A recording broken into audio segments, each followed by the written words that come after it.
వేషాలమ్మ ఆలయంలో జాతరను పురస్కరించుకొని జరిగిన మొదటి అభిషేక పూజలో ఎమ్మెల్యే ఆరణి శ్రీనివాసులు సతీ సమేతంగా పాల్గొన్నారు.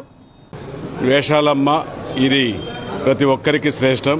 ఇది చిన్న పెద్ద తేడా లేకుండా కులమత భేదాలు లేకుండా ఈ ఒక్క జాతర సందర్భంగా 9 రోజులు జరుపుకునే అవకాశాలు ఉన్నాయి.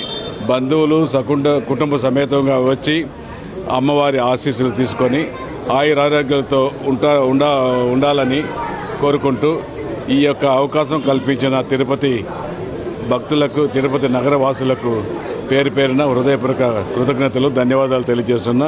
ముఖ్యంగా ఈ ఏరియా కార్పొరేటర్ నరసింహాచారి గారికి మనస్ఫూర్తిగా కృతజ్ఞతలు తెలియజేస్తాం. గౌరవ శాసనసభ్యులు సతీ సమేతంగా ఇక్కడికి వచ్చి పూజలో పాల్గొనడం మా వార్డు సభ్యులకు కానీ మా వార్డు ప్రజలకు కానీ ఇక్కడ తిరుపతిలో ఉన్న ప్రజలందరికీ కూడా చాలా సంతోషం కలిగించే విషయంగా మేము భావిస్తున్నాం. మంగళవారం కూడా ఎమ్మెల్యే గారిని ఆహ్వానించాం. చివరి రోజు కాబట్టి ఆయన మాటిచ్చారు వస్తామని. కాబట్టి ఆ రోజు కూడా పెద్ద ఎత్తున గంగ జాతర జరగబోతుంది. ఎమ్మెల్యే గారు పాల్గొంటారని ఆశిస్తున్నాం.